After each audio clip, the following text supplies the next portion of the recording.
talking about entrepreneurship, its traits, and what essential traits a person needs to have in order to become an entrepreneur, right?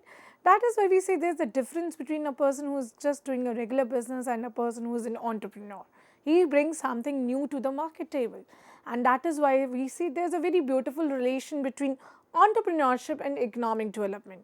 Because entrepreneurship, it does what? With the appropriate utilization of resources, it creates the wealth, and that wealth creation leads towards economic development. So basically entrepreneurship, it acts as the fulcrum which do what is around which economic development through your value addition to resources takes place.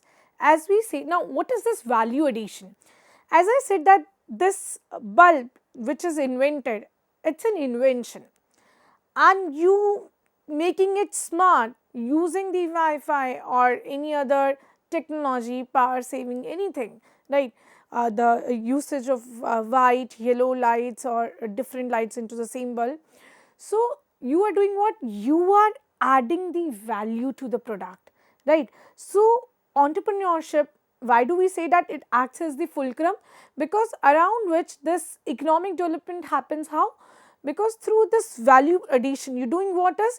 You are adding the values to the value, adding the value to the resources, and through that addition of the value to the resources or the wealth, this wealth creation takes place, and through which we say economic development happens. Now it's just not just one simple line that states the entire relationship. Rather we can elaborate this as, through entrepreneurship you bring something new to the market. Through entrepreneurship, you creating your nation as a self-reliant one in that one segment, right? You need not to import more of such goods from some other nation, rather you are self-reliant into the same, right? Number 3 is that you become much more confident in your own, that you are able to now generate employment for others. Not just you are helping yourself or providing something to the market, rather you are doing a purpose, you have a vision. That is why we say it is a visionary, because you are creating a number of jobs through that entrepreneurial idea or the project, right? And then you are creating the wealth for those so many people. Then you are making sure your product is reaching to other markets, to other regions. That's also an addition. So through that, and also creating new resources. So through the mapping of all these things, we can say that yes, entrepreneurship does lead to economic development. So economic development doesn't happen in isolation, it happens through you creating the product. That product creation leads to resources or more of resources or better utilization of resources. That leads to wealth creation, that leads to creating more of employment, that leads to creating more of corporates into the economy, and that leads to more of regional development and hence economic development. So that is why we say that's a very beautiful relation between the same. And when we see that how do we create a very successful venture, it happens that you have an innovation, that you put it into a product or a service, you add the value into the same by putting up appropriate resources so as to gain a competitive advantage, and ultimately so that it can turn it out into a successful venture, right? It can only turn it out into a successful venture when you have that uniqueness into the product, that innovation into the product, which is able to give you the competitive advantage. Until you have that innovation, you have that unique idea, you will be not able to gain the competitive advantage. Competitive advantage is taken as what? You are better, you need to prove that okay, I am better than my competitor in this respect. Whenever you go for buying a product or any services, you see now how one is distinguished from the other product, right? So you see for what? you see for the upgraded version, and that upgraded version is from the seller's point of view is what? It's in competitive advantage, that this is the one thing that is bringing the customer to them, right? There have been number of brands which were there into the market for the long, and they're still into the market because of that competitive advantage. There are many sound brands, there are many brands that are dealing into television, and they are dealing into television since long, into washing machines, into air conditioners, and they are known as the ultimate, the brand that have the goodwill into the market, and through which, and that goodwill is created only because of their competitive advantage. And another thing, they are upgrading, they are innovating themselves, right? So that is why you need something which is very distinguished, which is having its own uniqueness, right? You see nowadays, right from the pen to plane, everything comes with some sort of innovation, some sort of added premium advantages attached to the same, and that is why you go for the product. Whenever an entrepreneurial idea is being sold, it is sold on the basis of how unique it is and how good it is for the society. It should not be just unique, because unique doesn't mean you bring something which is destructive in nature for the society. Unique in a sense is which is innovative, which is unique, plus adding a value to the market, adding the value to the society, serving a purpose. That is only it can become a successful venture, right? So the idea should be, let's suppose if we know that, okay, I'm giving a very regular example, as for say we can say those Ziploc bags. Now Ziploc bags does what? It saves the product from being stale, right? It intacts its freshness. So that's a very simple seeing it otherwise, okay, that's just a zip pouch, but otherwise if we see around, it's an innovation that has done what is. Others why we see that when we store the goods or the vegetables, they become little stale, they lose out, they fade out their color. So they have done what is, they have created these Ziplocs, and that Ziplocs are being well adopted into the market, and also they are cost efficient. Similarly, you see it for any other segment, there is some sort of uniqueness that they are bringing up, sometimes with the product. Now understand this thing, sometimes with the product which can be good or service, sometimes with the name. So you must have seen a number of brands which goes with very coakiest name, as in the names are very fancy to go with, or they create a hype around, so that hype is created, people go for it, you check the same, you test the same, and if it is accepted, the people are easily able to adopt it. Sometimes in case of your service, physical goods that you are providing along with the services, so that ambience is also very important. Let me give you an example of an entrepreneurial project where someone is, let's suppose is just serving a tea. Now serving a tea is not just serving a tea, it is like you are providing them best of the ambience. So you need to have some music, you would see in most of the cafes where you are getting these tea or coffee, those who like to have these beverages, so they do what is, they also see around that what is the ambience is around, so that goes around it. Somebody would say, okay, that's uniqueness is how beautifully they have brought into the table along with the products, some aesthetics or the music into the background. So that ways these things also makes a difference to the brand, to its adoption into the market, right? Next is, when we say this entire entrepreneurial process, how does it go around? This each and every circle, it's not just in the entire process is just defined into these 6 circles, rather it is way beyond it. Every circle is having underneath many sub circles, which let's start from idea generation. Now idea generation can sometimes pop up into a second and can sometimes take years, right? So that's again very contentious to talk about, because that depends, and that idea generation is the first very step towards this entire journey. So once you have an idea, that idea is in the next step being analyzed. You see around, okay, this being the idea, now let me see about the opportunities. Let me just analyze all the opportunities that are available through this idea. If I float this idea into the market, what all can be the opportunities that can be available to me, right?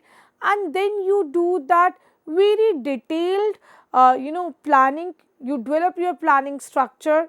You see for that how you can arrange the funds, how you can procure the resources at the best of the cost, how you can go about the packaging. And that is why we say you move around. Next to, you collect all the resources that are essential to creating a product, to bringing it into its final form, right? Then you go about to how to frame the organization, how can the organization can be created, because once that organization is created, because the idea is created, you have done the analysis, you have done that planning purpose also, you have collected the revenues also, and then you are on to that creating an organization. That means all those previous steps have been checked upon, and now comes to that point when you generate that business, right? Creating it into the form of a business. So that is what it goes around, that this is entire entrepreneurial process, which I again say that it's not that much easy that it looks around. Of course, there are many steps underneath for every circle, for right from idea generation to your this collecting resources, to making sure you have proper planning for the things. So it is very detailed one. So when we say collecting resources, it means you make sure कि एक product को बनाने के लिए आपको सबसे best और सबसे अच्छा मटेरियल कहाँ से मिलेगा, right? If I want to say I need to make a fabric, so you would see from where you would get the best of the yarn, that thread, or let's suppose आपको yarn कहाँ से मिलेगा, या फिर आपको best of machinery कहाँ से मिलेगी, labor कहाँ से best मिलेगी, cost effective मिलेगी. So you want to create such a fabric which doesn't fade away, which is very comfortable to the person. So along, you do all sort of your research related to the same. So a lot of R&D goes along with, and then to procurement of the staff also. That's also very important task, and that's actually creates a difference how well you bring a product to the market. Because if your team is there and that team is good to go with, maybe it can be 4 or 5 people ka team, or sometimes 4 to 5 people team is much more powerful than having a full pack of 40 people. So that is why it says ki how well you navigate them, how well you groom them for the things, right? So that's being your entrepreneurial process. And when we say further on that how many or how do we create that segregation of the entrepreneurs, basically we can categorize them into a number of small scale, large scale, farm sector, non-farm sectors, n number of entrepreneurs. Those categories can be created, but just seeing them into matrix format where there are two factors, they are able to take more of the risk or more of the resources. So there are two factors that makes the most important point. One is they can be either innovative entrepreneur. Now innovative entrepreneur is one who does what is, they are ready to take the maximum risk, they are ready to take the go for the maximum, capital. So they are very innovative in a senses. They will take best of the risk, the highest of the risk, and along with for the highest of the resources or the production. Now innovative in a sense, we are saying that he has the best of the innovation. So he is a plus on to innovation, plus he is a plus on to taking the or assuming the risk.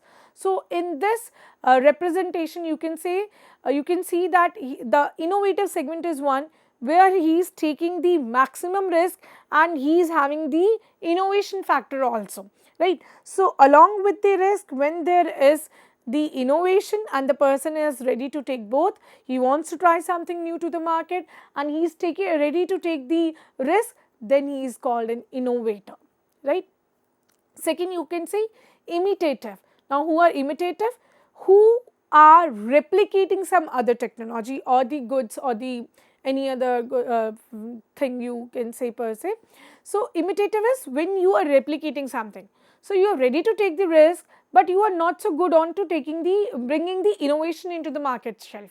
So that is known as your imitative, right. So next is when we say drone. So drone is one where you can say there is no, you are not ready to take the risk, you are not even ready to bring something innovative to the market. So drone is such one segment wherein the person is least interested to bring something into the market shelf in terms of its innovation and is not also ready to take the risk. So that categorization is considered as drone. Whereas Fabians are classified as one who do have the innovation factor, but they are not ready. They are very shy enough to take the risk. They are not that much courageous, we can say, who just want to go for more of risk with the market. Rather, they want to move very safe, and with the innovative factor, they want to move very safely. They would see, okay, agar yes factor, your probability says much for success, then only they will be floating up the product. So these are the four categorization, and otherwise you can see there are a number of types of your entrepreneurs based on to this, wherein you can say the farm, or you can say small sectors, or you can say large sectors. So there can be n number of categorization that can be possible, but the major factors that create those segregations is your risk and your innovation factor, right. And innovators are sometimes also known as the aggressive one. Why they are called the aggressive one? Because they want to just bring all, they want to introduce new combinations of factors of production, and they are ready to assume the utmost risk into the market and risk of the market, and they are ready to bring something very disruptive into the market. So that is why they are known as your aggressive entrepreneurs. Whereas we've seen that drones are one, they are just restricted to any sort of innovations. They don't want to bring a creative disruption to the market. Rather, they refuse to adopt any changes in production because they are scared. Any changes can lead to reduced returns for them. So that means they are very restricted about that, right. Now further on, we can say about that, as I said, that it doesn't go in isolation, all those entrepreneurial activities, it goes in tandem with various other things, and it is also the government, the initiatives, the push. You have seen in the last 1 decade, we have grown enormously. Because of the push that is being given towards the startups, the push that is being given towards the entrepreneurial projects, the push that is being given towards, when we say self-reliant, Atmanirbhar Bharat. So, that's the initiatives by the government that gives you such an environment, that creates a very conducive environment for the people to bring something onto the market shelf. Otherwise, there would have been many roadblocks for them, right? They were not able to reach out to the market shelves. So if we talk about this startup ecosystem that is being facilitated through various government departments or the programs or the ministries. So we have seen that a lot of startups have been benefited because of the various programs of the central government. A number of crores of fundings have been given to these startups through n number of schemes of the government. There were properly created sanctioned funds for the infrastructural requirements of these startups, and moreover that entire strong ecosystem is created so that this innovation is very nurtured at very nascent stage. So अगर nascent stage पर ही उसको nurturing करने के लिए government ने it has done what is, it has created that ecosystem wherein through n number of schemes it does what, it provides that conducive environment to the people who wants to bring something to the market, right. For example, government says that it provides the tax exemptions to the people who will bring up the startup. They will provide them the legal support in filing the patents for the products. Similarly, they will provide them the tax exemptions in case on investments when they are having the investments above their market values. The government also provides them the capital gain exemptions. So these are the tax exemptions that they get in addition to other benefits. So they get the capital gain exemption for investing in the schemes which are being floated by the government on those government recognized funds. Similarly, they get the tax exemption on investments which are there above the fair market value. And due to these exemptions, they get that confidence of bringing the product into the market, right.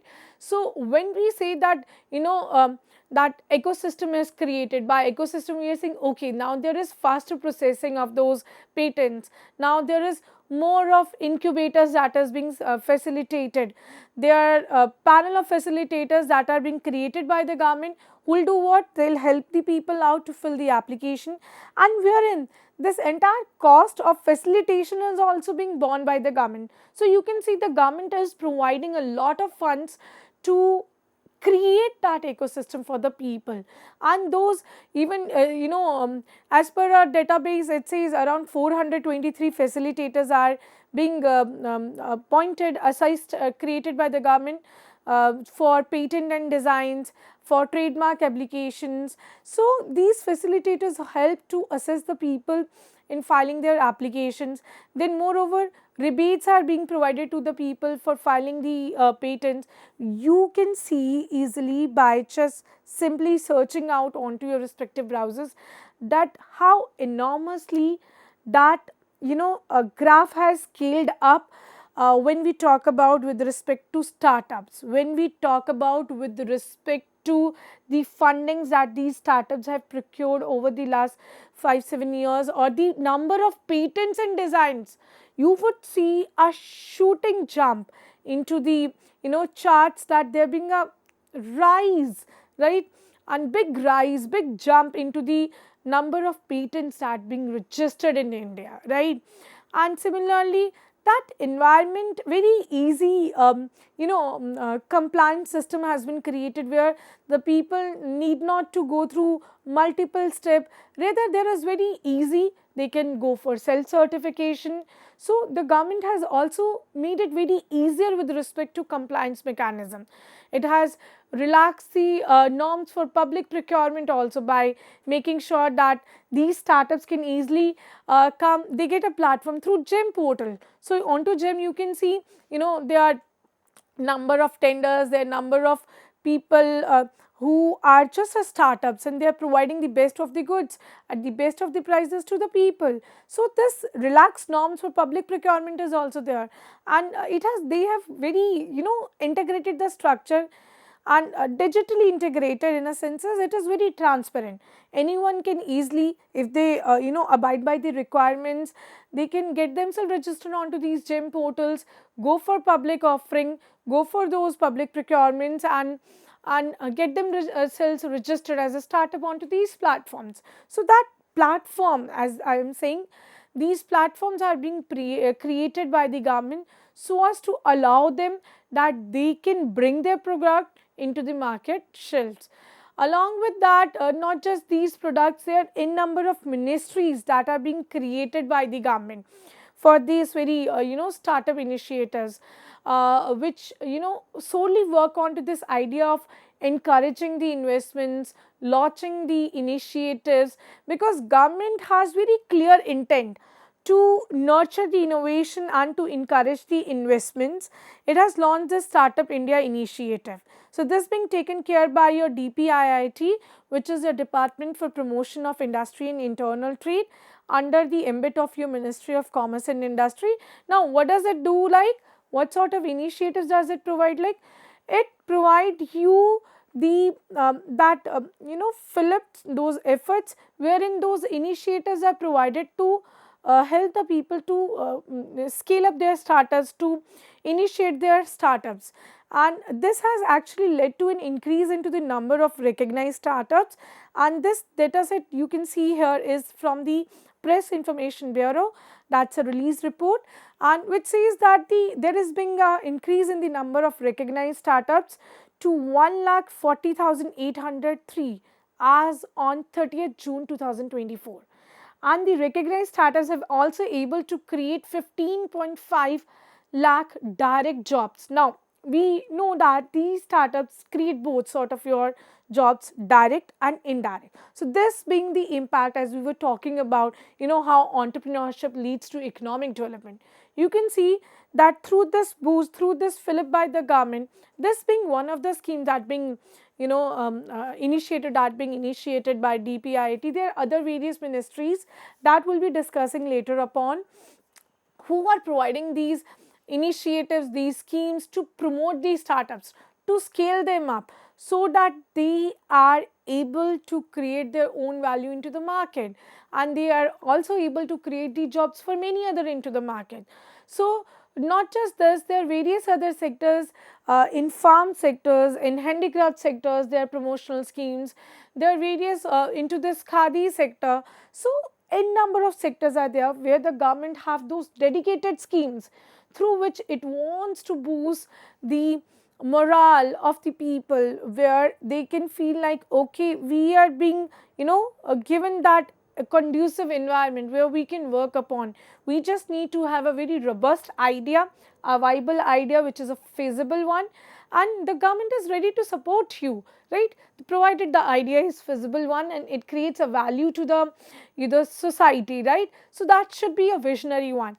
So, as I say, entrepreneurship is not just a theoretical aspect, rather it is something which is very, very, very practical into the nature. If you have some strong ideas, you should do the pilot testing for the same.